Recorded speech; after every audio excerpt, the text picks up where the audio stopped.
Uh, Alhamdulillah jamaah salat subuh yang insyaallah dirahmati Allah SWT. Insyaallah subuh ini atas izin Allah SWT kita akan lanjutkan bahasan Riyadhus Shalihin, dan insyaallah hari ini kita akan membereskan satu bagian dalam Riyadhus Shalihin sebelum masuk di buku yang kedua dalam Riyadhus Shalihin, yaitu Kitabul Adab. Kalau ada waktu bisa masuk di Kitabul Adab. Kita sekarang insyaallah mulai dengan bab ke-82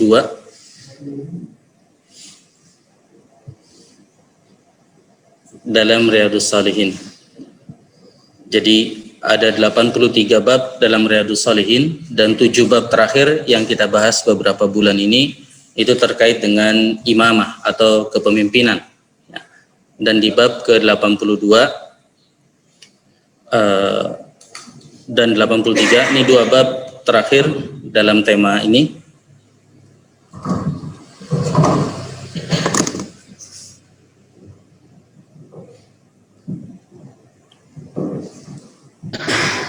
Terus ya, kita akan masuk di bab ke-82 insyaallah dengan judul Al-Hathu,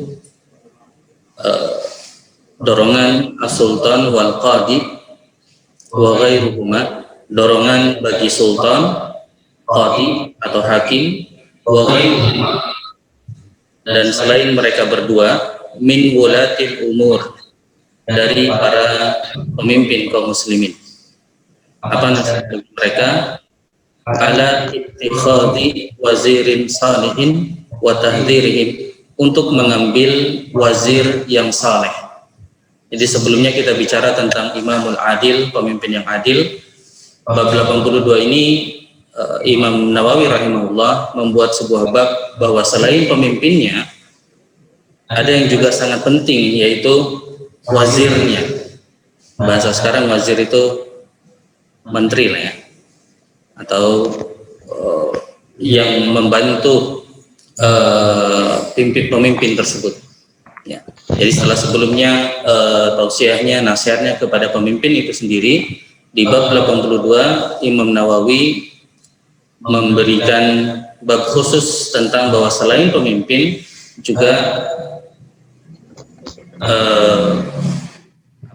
ya menterinya, orang yang membantu kepemimpinannya itu juga penting. Ya, sehingga disebutkan ini nasihat bagi mereka ala ittikhadhi wazirin salihin, untuk mengambil wazir yang saleh, wazir yang baik, wa tahdhiruhum, dan mengingatkan mereka min qurana asu, dari teman-teman dekat yang tidak baik, wal qabul minhum, dan menerima mereka. Jadi memilih yang saleh dan hati-hati akan adanya teman-teman yang tidak baik. Jadi pemimpin selain kualitas dianya sendiri, maka syariat juga mengajarkan dia harus bisa memilih orang-orang yang akan membantu kepemimpinannya dengan baik dan hati-hati terhadap pengaruh 9 naga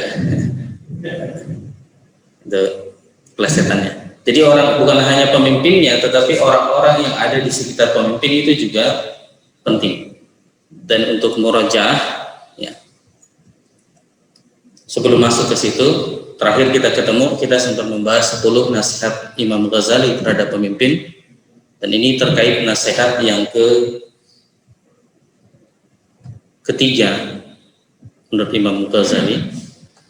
Maaf, kita tampilkan versi Arab gundulnya.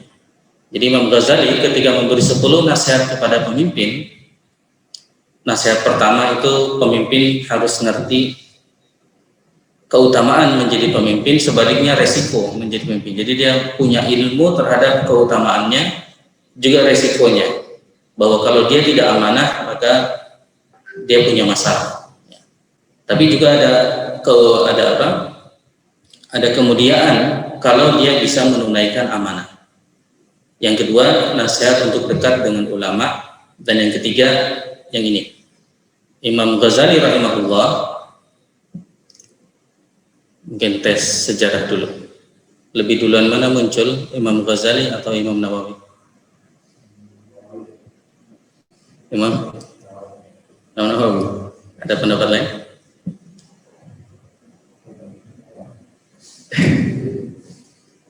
Lebih senior mana? Imam Ghazali atau Imam Nawawi? Pak Hafiz mungkin? Imam Ghazali meninggal itu 505 Hijriah. Dalam usia 55 tahun. Dia lahir tahun 450 Hijriah. Imam Nawawi lahir duluan mana Pak? 631 Hijriah lahirnya. Jadi Imam Nawawi belakangan daripada Imam Ghazali. Jadi Imam Nawawi yang belajar kepada buku-bukunya Imam Ghazali. Jadi bukan sebaliknya. Ya. Imam Ghazali rahimahullah, ya, dan di dekat kita ada pesantren besar ya, Al-Ghazali, ya, yang menunjukkan bagaimana umat Islam di Indonesia banyak istifadah, banyak mengambil pelajaran dari Imam Ghazali yang digelari Hujjatul Islam. Imam Ghazali berkata, yang bagi selayaknya, atau orang Jogja senangnya menerjemahkan dengan sejogjanya, sejogjanya. Ya, yang istrinya orang Jogja, yang bagi selayaknya atau seyogyanya, alla taqna'u bi raf'i yadaka anil zulmi. Hendaknya seorang pemimpin itu tidak merasa qanaah bahwa tangannya tidak melakukan kezaliman. Jadi tidak cukup dengan saya tidak zalim. Tapi beliau mengatakan tetapi tahadzaba gulamaika. Tapi receklah anak-anakmu.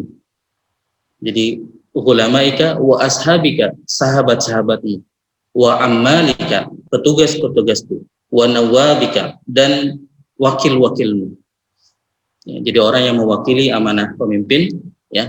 Jadi Imam Ghazali mengatakan tahadzab. Jangan cuma mengatakan saya tidak zalim, tetapi kemudian lepas tangan terhadap orang-orang yang ada di sekitarnya, ya. Dan Imam Ghazali mengatakan fala tarda lahum bidzulmi. Jadi jangan merasa ridho bagi mereka bidzulmi, atas kezaliman mereka.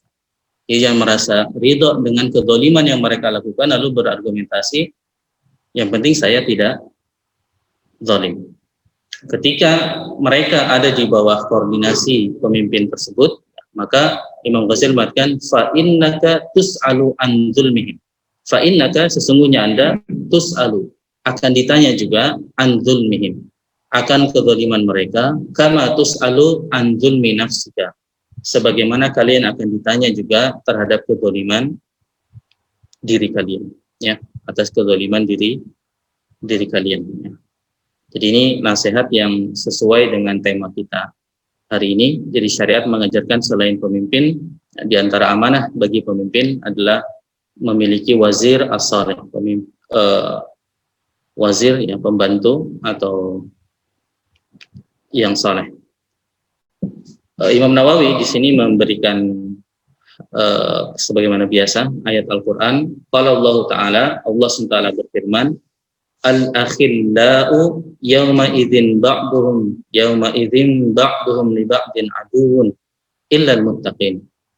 Al-akhilla, ya, ini di surah Az-Zukhruf ayat 67. Al-akhilla, dan kita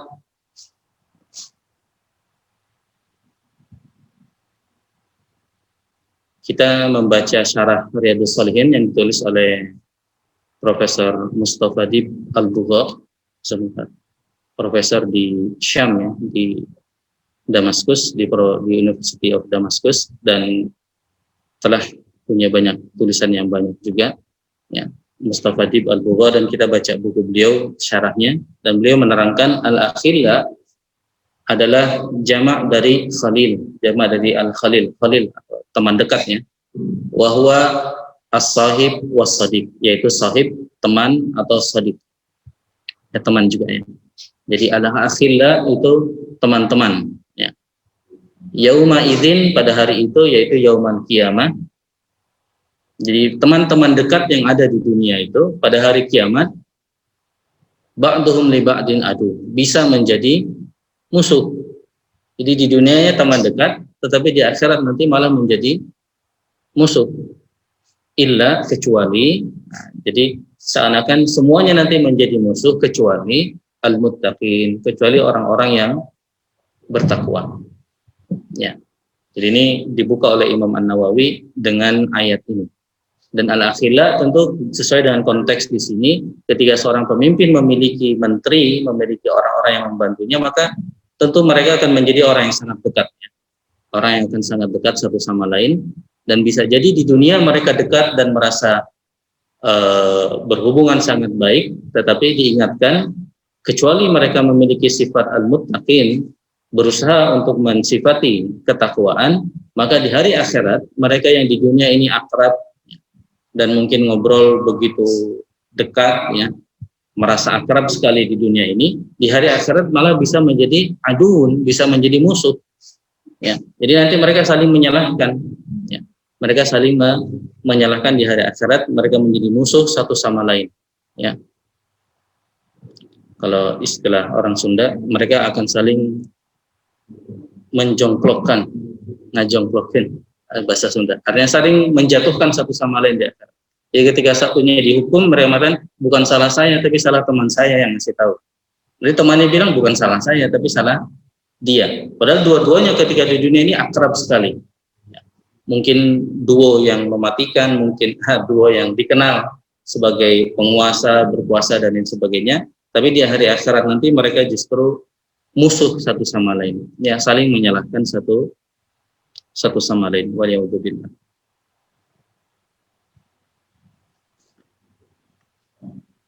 Masuk ke hadisnya,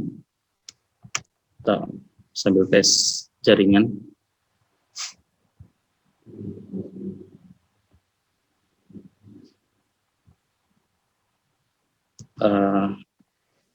Sambil kita tes ayat Al-Quran. Dan ini bagi teman-teman yang mencari ayat Al-Quran, ada website yang menarik karena tinggal nomor surahnya dan nomor ayatnya.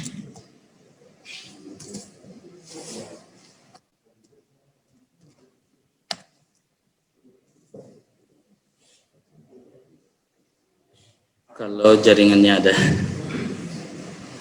ya. Untuk istifadah di surah Al-Furqan, Allah SWT mengisahkan kembali tentang teman, ya, tentang pertemanan. Bahkan ada teman-teman yang sampai disesali di hari akhirat. Di hari akhirat, di antara penyesalan seseorang adalah mereka mengatakan, ya laitani lam attakhid fulanan khalila. Wahai seandainya saya tidak mengambil si fulan itu sebagai khalila. Jadi ada teman-teman yang di dunia mungkin akrab, tetapi di hari akhirat akan ada penyesalan yang luar biasa, ya. Di surah Al-Furqan ayat 28,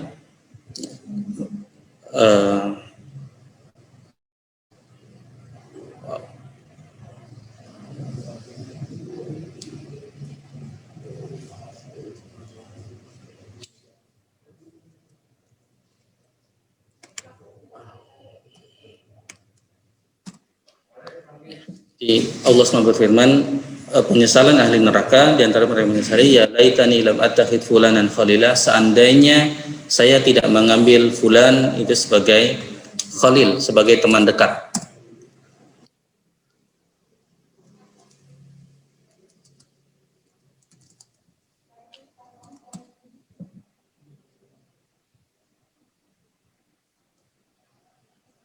Ya laitani, ya wailata laitani lam attakhid fulanan khalila. Wahai celakanya, sekiranya dulu aku tidak mengambil si fulan sebagai teman akrab. Mengapa? Kalau kita baca lanjutannya, ada yang sudah buka mushafnya?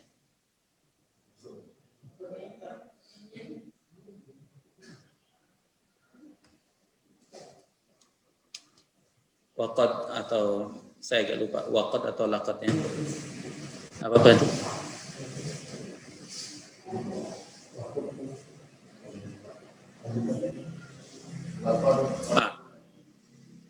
Ya, laqad, mengapa teman itu disesali? Laqad adallani anil dzikri ba'da idja'ani. Karena dia telah menyesatkanku dari adzikr. Para ulama tafsir dan juga dalam terjemahan kita, adzikr diterjemahkan Al-Qur'an. Jadi antara sebab seseorang itu disesali pertemanannya karena pertemanan itu membuat dia jauh dari Al-Qur'an. Jadi si fulan misalnya asalnya dekat dengan Al-Quran, tapi gara-gara berteman dengan si fulan yang lainnya malah jauh dari Al-Quran, menjauhkannya dari Al-Quran. Dan di hari akhirat ya, dia akan menyesal dan dia sampai mengatakan, ya wailata, wahai celaka, laitani lam attakhid fulanan khalila. Seandainya saya tidak mengambil si fulan sebagai khalila. Karena apa? Laqad adallani anil dzikri ba'da idja'ani. Karena fulan itu telah membuat aku jauh dari Al-Qur'an. Ya, ba'da idja'ani. Padahal Al-Qur'an itu sudah datang kepada saya. Artinya dia sudah mendapat hidayah tersebut, tetapi gara-gara berteman itu malah jauh dari Al-Qur'an. Jadi pertemanan seperti itu malah jadi pertemanan yang disesali ya sampai hari akhirat. Ya. Jadi kembali terkait dengan bahasan kita. Jadi ada pertemanan yang disesali ya, dan untuk tidak disesali ayat ini menyebutkan illal muttaqin, kecuali orang-orang yang bertakwa. Kalau dikaitkan dengan surah Al-Furqan, maka di antara sifat penting orang bertakwa adalah dia mengajak temannya untuk dekat dengan Al-Qur'an atau tidak menghalangi temannya dari Al-Qur'an. Ya. Dan alhamdulillah saat sekarang mungkin bisa dengan mudah misalnya kita men-share WhatsApp tentang ayat-ayat Al-Quran dan lain sebagainya. Jadi bahkan tanpa perlu menjadi ahli Quran pun kita bisa menjadi teman yang mengantar teman kita dekat kepada nilai-nilai Al-Quran. Ya, jadi kembali poin yang dibuka oleh Imam Nawawi adalah al-akhilla, teman itu ya, bahkan al-akhilla sebagai terjemah atau jamak dari khalil, ini teman yang dekat. Dan bisa dibayangkan seorang pemimpin dengan orang yang membantunya tentu akan sangat dekat sekali. Masuk ke hadisnya, Imam Nawawi menukil sebuah hadis an Abi Sa'idin wa Abi Hurairah radhiyallahu anhuma. Ini dari dua sahabat, Abu Sa'id dan Abu Hurairah radhiyallahu anhuma, anna Rasulullah sallallahu alaihi wasallam qala, bahwa Nabi Muhammad SAW bersabda, ma ba'atsallahu min nabiyyin wala istakhlafa min khalifatin. Tidaklah Allah SWT mengirim atau mengutus seorang nabi atau mengangkat seorang khalifah illa kecuali kanat lahu bitanatani, kecuali dia selalu punya dua teman. Jadi setiap pemimpin, bahkan disebutkan nabi, termasuk nabi, selalu ada dua kelompok di sekitarnya. Ya. Yang pertama bitanatun, bitanah, kelompok yang dekat dengannya, ta'muruhu bil ma'rufi wa tahudduhu alaihi. Orang yang memerintahkannya kepada yang ma'ruf, jadi satu kelompok akan mendorongnya untuk dekat ke atau melaksanakan yang ma'ruf, wa tahudduhu alaihi, dan memotivasinya. Jadi memerintahkan, memotivasi dia untuk melakukan yang ma'ruf. Wa bitanatun, dan yang lainnya ta'muruhu bisyarri wa tahudduhu alaihi. Jadi yang lainnya akan mendorongnya, memerintahkan dia, mengarahkan dia bisyarri, atas hal yang buruk. Ya, dan kembali ini kabar nubuat, ya, kabar dari Nabi kita Muhammad SAW, ya, bukan cuma khalifah, tetapi bahkan seorang nabi pun akan ada orang-orang yang mungkin bahasa kasarnya menghasutnya untuk melakukan hal yang jelek. Ya. Dan tentu kalau kita lihat sirah itu terjadi kepada Nabi kita Muhammad SAW. Banyak ajakan-ajakan yang mengajak beliau untuk keluar dari jalur, ya, tetapi alhamdulillah atas taufik dari Allah SWT, beliau memang dipilih untuk ada di jalan Allah SWT.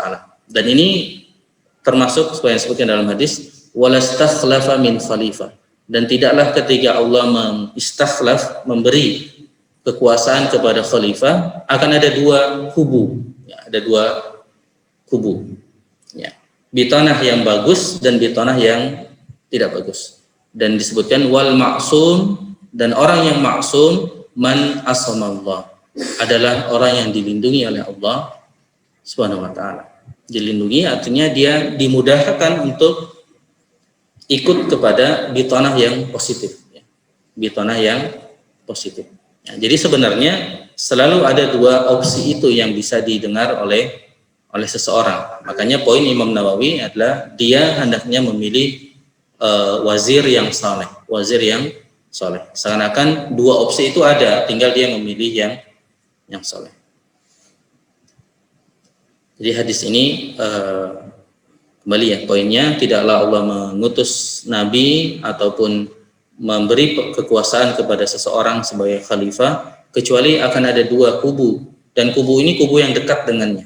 Bitanah artinya orang yang dekat dengannya. Yang satu ta'muruhu bil ma'ruf, memerintahkan kepada yang ma'ruf, yang satunya ta'muruhu bisyarr, memerintahkannya kepada yang jelek. Ya. Dan sini sebutkan wal ma'sum, dan yang ma'sum yang terjaga siapa? Man asamallah, siapa yang dijaga oleh Allah SWT. Sehingga kembali juga kepada nasihat Imam Ghazali di bagian awal, bagaimanapun harus dekat dengan Allah SWT, mengakui keagungan Allah SWT. Jadi apalagi seorang pemimpin perlu sering berdoa agar diberi hidayah oleh Allah Subhanahu wa ta'ala. Sini penjelasan dari Profesor Dib Al-Hadis, ini diriwayatkan oleh Imam Bukhari dan juga diriwayatkan Imam Bukhari dalam kitab Takdir dan juga kitab Ahkam.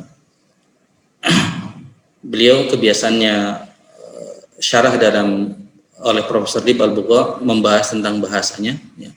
Khalifah adalah hakim au dzu wilayah, orang yang memiliki kekuasaan. Bitanatan, dua adalah fi'atani minal awan, jadi dua orang yang temannya yang dekat dengannya. Jadi beliau menerangkan apa itu al-ma'sum. Al-ma'sum adalah al-mahfuz, orang yang terjaga min ta'thiri bitanati syarr, dari ta'thir, dari pengaruh kubu yang jelek tadi. Ya, jadi merekalah yang dilindungi Allah SWT karena terlindungi dari pengaruh kubu yang jelek.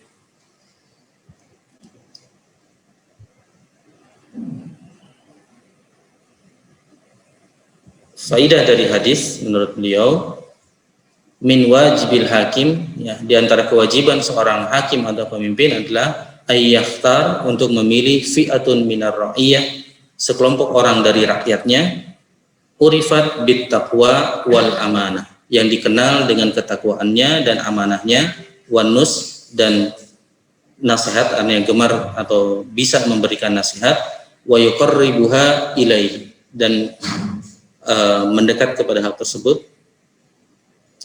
wa yastashiruha fi umurihi, dan artinya memberi petunjuk kepada dia dalam permasalahannya, dan menjauhkan dari orang-orang yang urifa bisyarri wal fasad, dikenal orang yang jelek dan fasadnya, orang yang rusak, wa yakunu minhu ala hadar, dan perlu berhati-hati terhadap kubu yang seperti itu yang akan mempengaruhi imarahnya atau imamahnya atau kepemimpinannya. Ya, jadi ini hadis yang pertama. Hadis yang kedua dalam bab ini, an Aisyah radhiyallahu anha, dari Aisyah radhiyallahu anha, qalat, Aisyah berkata, qala Rasulullah sallallahu alaihi wasallam, bahwa Nabi kita Muhammad SAW bersabda, idza aradallahu bil amiri khairan, jika Allah menghendaki kebaikan bagi seorang pemimpin. Ini sisi lain, ya, Masya Allah, Imam Nawawi luar biasa mengumpulkan hadis dengan tema ini dari perspektif lainnya. Ya, idza aradallahu bil amiri khairan, jika Allah menginginkan kebaikan bagi seorang pemimpin, ja'ala lahu wazira sidqin, Allah akan menjadikan baginya wazira sidqin, ya, pembantu yang sidiq, yang jujur. Innasiya dzakarahu, kalau pemimpinnya lupa, dzakarahu, maka dia mengingatkan. Wa in dzakara a'anahu, dan ketika dia mengingatkan pemimpin, a'anahu, dia akan menolongnya. Jadi di hadis ini, kalau Allah menginginkan, di antara tanda kebaikan seorang pemimpin adalah adanya wazir-wazirnya. Bahasa sekarang wazir sering identik dengan menteri ya. Jadi pembantu-pembantu pemimpin tersebut yang disifati dengan wazir sidqin, pembantu yang sidik, pembantu yang jujur. Innasiya dzakarahu, kalau lupa maka dia ingatkan. Wa in dzakara a'anahu. Ya. Jadi kalau lupa diingatkan. Kalau memang dia ingat mau melakukan kebaikan yang merupakan tujuan dari kepemimpinan itu, a'anahu, dia menolongnya. Jadi ada dua kondisi ya. Kadang-kadang pemimpin itu lupa tujuannya, yaitu untuk memberi pelayanan, memberi kebaikan kepada yang dipimpinnya. Kalau lupa diingatkan. Kalau tidak lupa, kadang pemimpinnya ingat tetapi nggak bisa.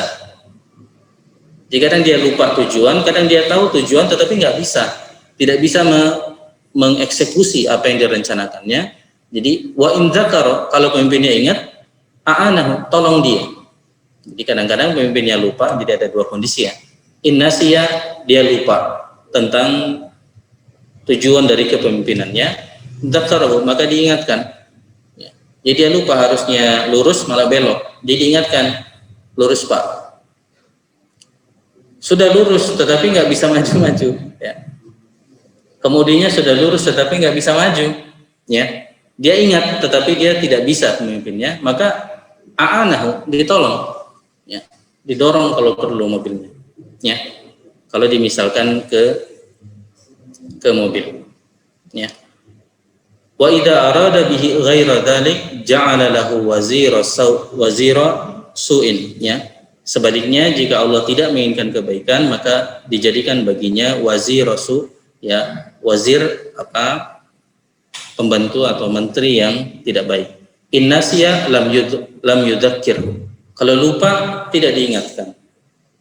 Dia harusnya lurus malah belok, lupa dia. Atau harusnya belok malah lurus, lupa.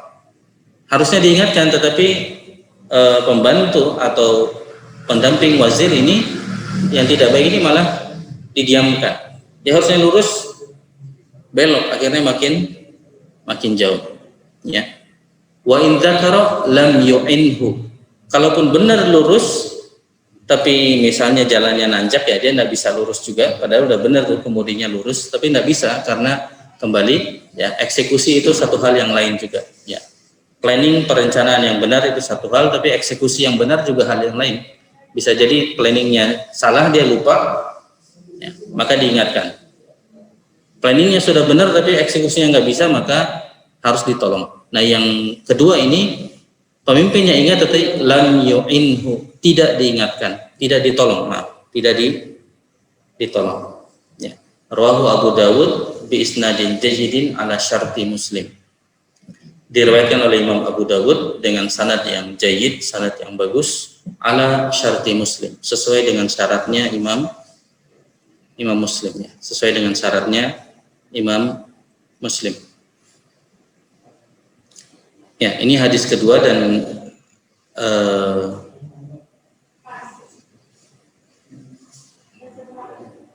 ya penjelasannya insya Allah ini termasuk yang sharih ya, yang jelas hadisnya. Ya, bahwasanya memang ada dua kelompok dan dia perlu hati-hati. Ada selalu yang membisiki kebaikan, ada yang membisiki ketidakbaikan, dan hendaknya dia berusaha untuk memilih wakil-wakil atau calon atau pembantu yang baik yang bisa mengingatkan dan membantu. Jadi mengingatkan dan membantu. Dan ini mengajari kita ada dua hal.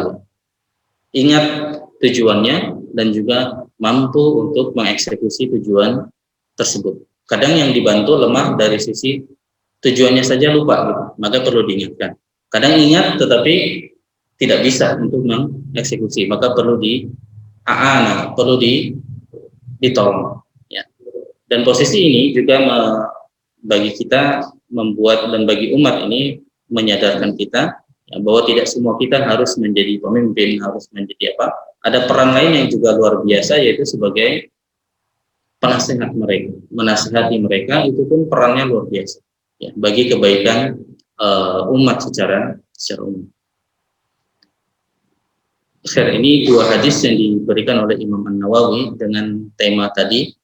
Ya, setelah sebelumnya bicara tentang pemimpinnya itu sendiri harus baik, ya, Imam Nawawi juga mengungkap sisi dari syariat kita yang mengajarkan hendaknya dia memilih wazir as-saleh, wazir atau pembantu-pembantu yang saleh.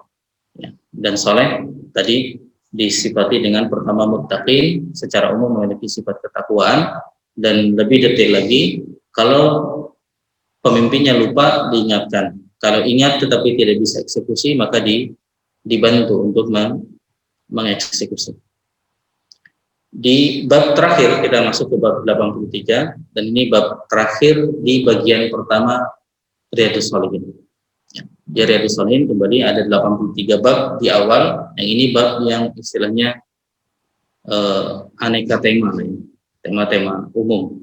Lalu setelahnya Imam Nawawi mulai mengumpulkan tema-tema itu dalam kitab, istilah ulama kita kitab adab misalnya. Setelah ini akan ada kitab adab dan selanjutnya. Bab ke-83, bab an-nahyu, larangan an tawdiyatil imarati wal qada wa ghairuhuma minal wilayat liman sa'alaha. Larangan untuk memberikan posisi, ya, liman sa'alah, kepada orang yang memintanya. Dan ini mungkin terkait dengan yang tadi, ya. Dia harus memilih, maka di antara kriteria adalah ketika ada orang yang terlihat hirs semangat, tapi semangat itu bahasa positifnya, dan hirs memang juga kadang maknanya positif, ya, kadang maknanya negatif. Ketika makna negatif mungkin kita terjemahkan dengan istilah ambisi. Tapi ketika makna positif kita terjemahkan seringkali dengan memiliki keinginan yang kuat. Jadi di sini al-hirs ada itu, ngotot, berambisi untuk memperoleh jabatan tersebut. Jadi di sini malah ada larangan.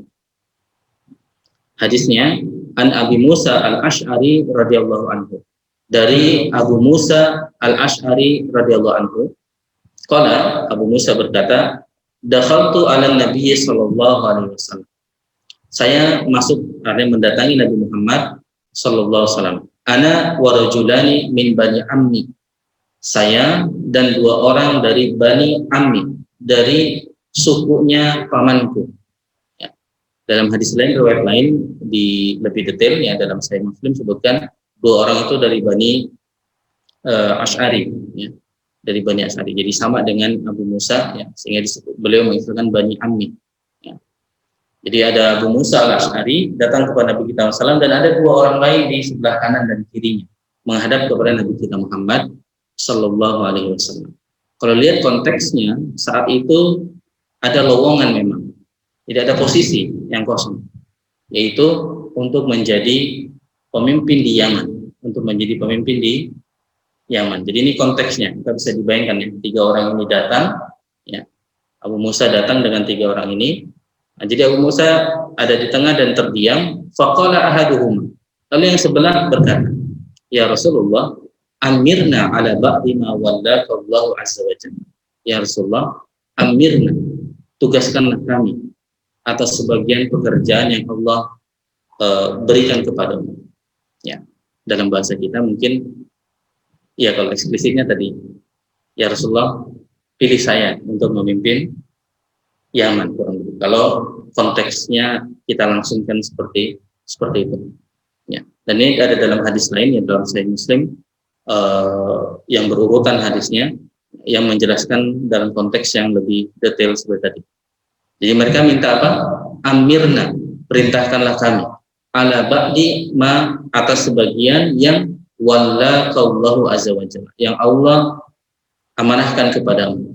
Jadi bagi amanah itu kepada kami. Ya. Intinya tadi, ya, pilih kami menjadi pimpinan di Yaman. Dan saat itu para sahabat, ini tentu sudah masa-masa Islam posisinya sudah kuat. Ya. Nabi kita SAW mulai berdakwah dengan memilih orang-orang untuk memimpin daerah-daerah, ya. Dan umumnya sahabat sebenarnya bisa kita bayangkan, tugas ke Yaman itu tugas yang, atau jangankan ke Yaman, keluar Madinah itu tugas yang menyedihkan. Mengapa menyedihkan? Kebayang nggak menyedihkannya tugas keluar kota Madinah? Apa sedihnya kira-kira?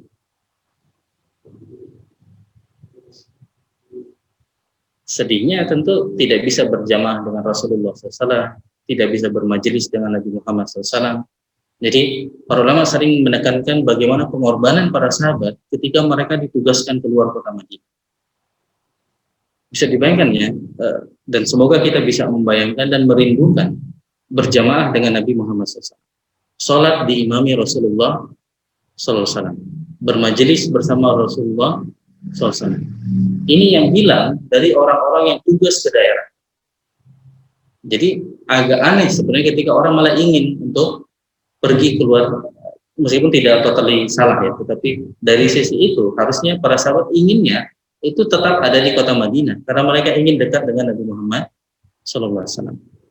Dan kita bisa bayangkan pemimpin di dunia saja itu begitu menawarkan daya tarik yang spesial di dunia saja. Kita bisa lihat termasuk di Indonesia ya, yang terkenal misalnya paling terkenal Pak Soekarno atau orang-orang pemimpin, orang-orang dekatnya begitu ingin dekat kepada beliau. Apalagi Nabi kita Muhammad Sallallahu Alaihi Wasallam yang levelnya jauh dari itu.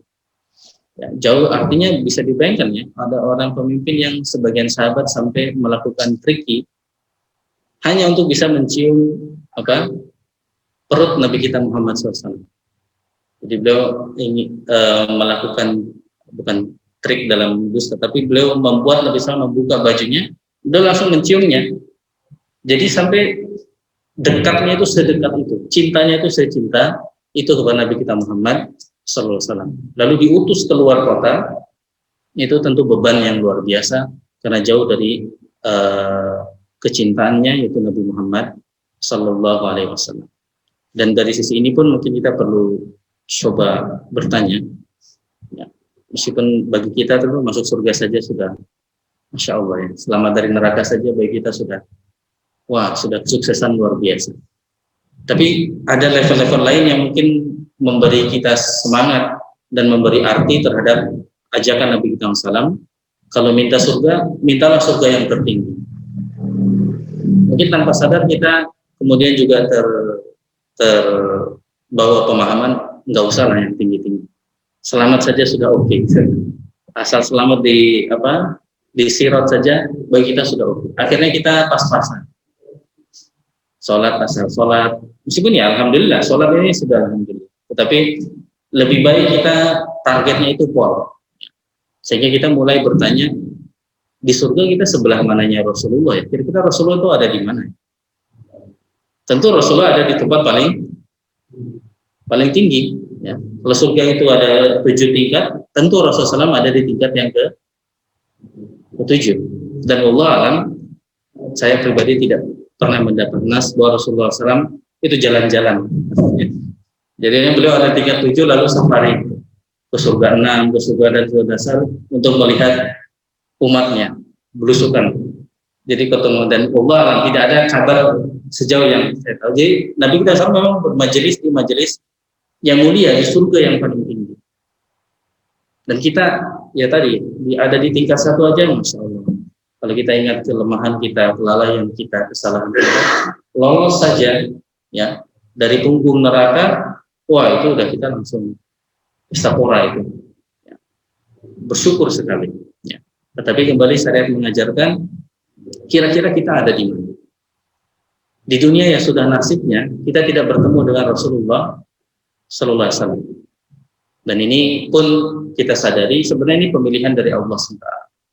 Jadi Allah itu sudah milih sebenarnya orang yang cocok dekat dengan beliau adalah ya para sahabat itu sudah dipilih. Mereka lah orang-orang yang terbaik atas pilihan Allah Subhanahu wa taala. Tapi alhamdulillah syariat kita memberikan tangga untuk bisa naik kepada Nabi, dekat kepada Nabi kita Muhammad Sallallahu Alaihi Wasallam. Ya, salah satunya apa? Salah satunya, ya,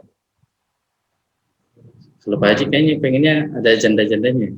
Satu-satunya janda, menolong biasanya kan janda dan anak yatim. Jadi salah satunya untuk bisa bermajelis dengan Nabi kita SAW adalah dengan menolong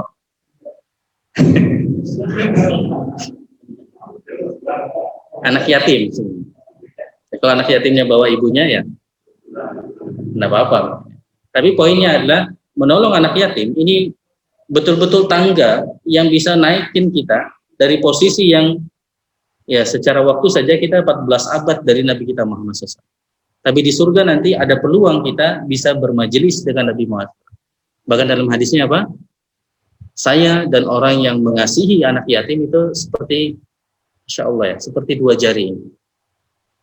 Dan ini kalau kita kembali kita apresiasi informasi ini, hayati informasi ini, itu betul-betul tangga yang luar biasa dengan mengasihi anak yatim. Dan alhamdulillah wajar sekali, dan di Indonesia banyak sekali ikhtiar ya, panti yatim dan sebagainya, pondok tahfidz yang fokus kepada anak yatim, tergerak atas informasi tangga luar biasa ini.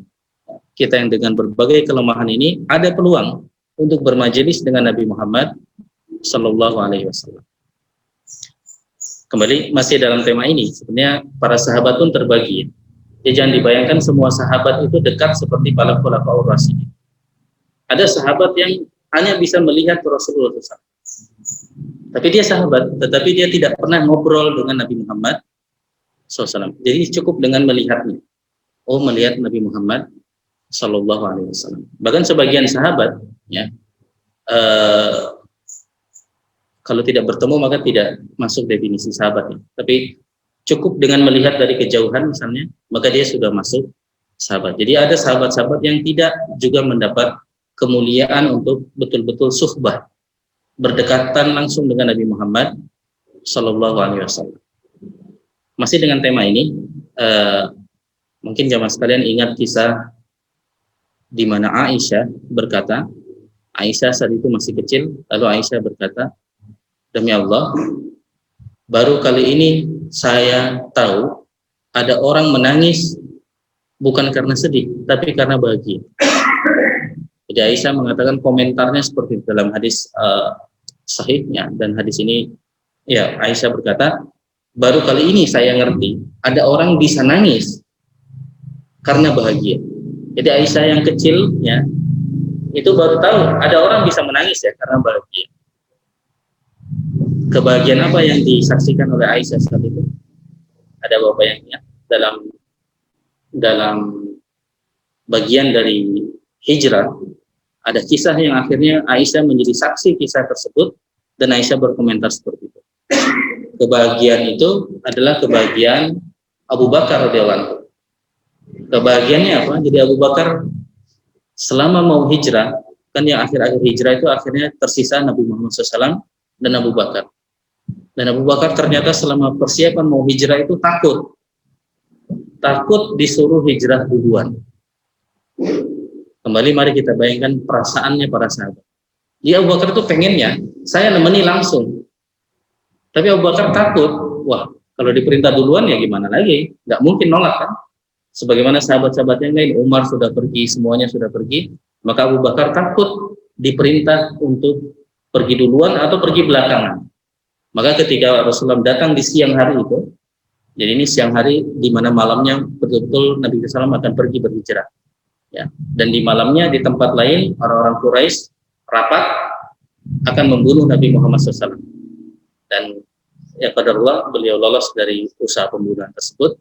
Nah, Abu Bakar mengajukan pertanyaan, as-suhbah ya Rasulullah, apa saya pergi bareng ya Rasulullah? Ini pertanyaan yang apa ya, ngeri-ngeri sedap lah bagi Abu Bakar. Tapi beliau ingin mengkonfirmasi gimana nih, kita pergi bareng atau enggak?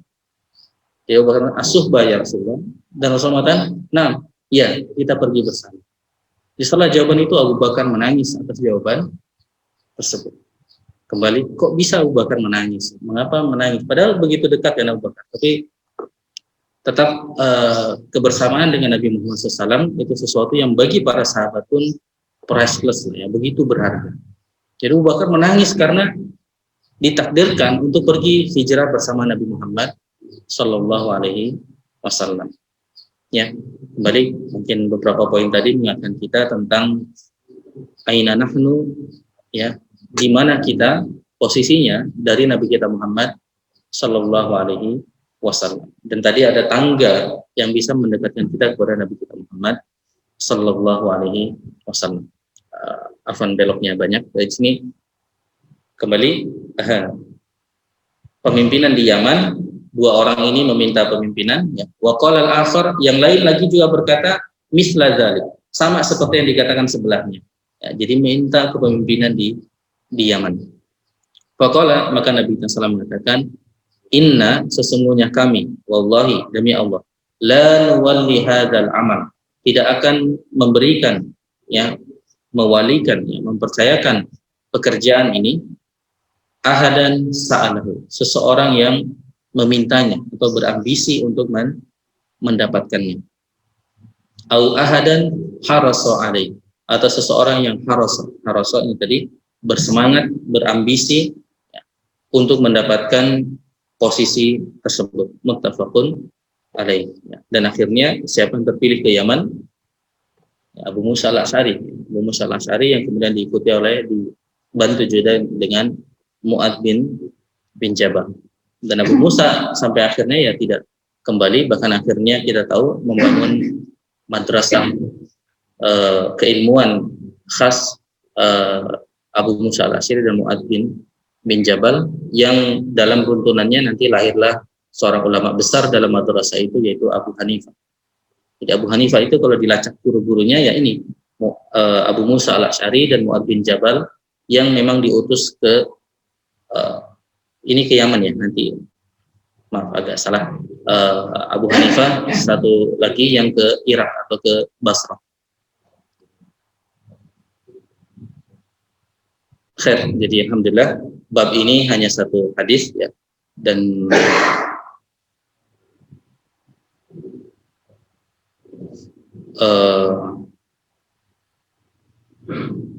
mungkin beberapa istifadahnya, la yajuzu, tidak boleh untuk memberikan posisi tersebut kepada orang yang tolaba, memintanya, au harasu alaihi, atau berambisi untuk mendapatkannya, li'anna dzalika yush'aru bi annahu yuriduhu ghaliban li naf'i nafsi. Karena menurut Mustafa Dib al-Bugha, secara umum ya bisa dipahami orang itu ingin li naf'i nafsi, ingin mendapatkan manfaat bagi dirinya sendiri, la lil maslahatil amah, tidak untuk maslahat secara umum. Wa fi dzalika, dan dalam hal itu adanya orang-orang yang malah pengen manfaatnya sendiri, tidak ingin maslahat umum. Wa fi dzalika dararun lil ummah, adalah mudarat bagi umat, ya. Sehingga sebaiknya tidak yang seperti itu. Ya. Alal hakim, wajib bagi seorang hakim alla yuwalli ahadan mansaban, tidak memberikan posisi illa, kecuali idza kana kafa'an lahu, kecuali memang orang tersebut kafa'an artinya memiliki kualifikasi untuk posisi tersebut. Dan ini boleh dibilang di antara jalan keluar dari diskusi para ulama tentang tema ini, ya. Karena nanti ada diskusi tentang kisah Nabi Yusuf, ya. Nabi Yusuf jelas-jelas meminta posisi dan mengatakan saya bisa untuk menjadi bendahara dalam kekaisaran ini, dan ada diskusi para ulama kita, sehingga tidak otomatis jadi nanti yang dilihat adalah orang yang memang begitu kelihatan berambisi untuk mendapatkannya, seakan nampak darinya dia ingin kebaikan saja, dari kebaikan bagi dia saja. Tapi nanti sebenarnya ada diskusi detail tentang bagaimana kalau orang itu terlihat tidak seperti itu, jadi tidak nampak keinginannya untuk kemanfaatan dirinya sendiri, dan memang orang itu punya kemampuan. Maka